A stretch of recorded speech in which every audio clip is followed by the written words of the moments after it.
Hello mga Mars! Luto tayo ng tokwa at kalabasa Shanghai. Napakadali lang mga Mars. Gawa tayo ng mura at masarap na Shanghai.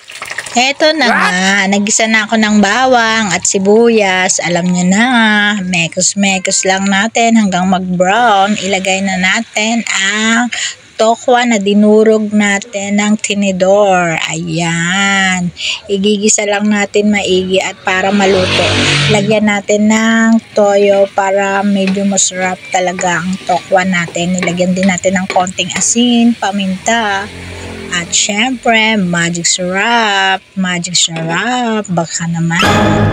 Naglagay din ako ng kinchay. Ayan. Iniwan natin ng maliliit ang kinchay para maglasang Shanghai. Ayan, naglagay ako ng konting paminta ulit. Kasi kanina, hindi pa ako maglalagay. Ayan.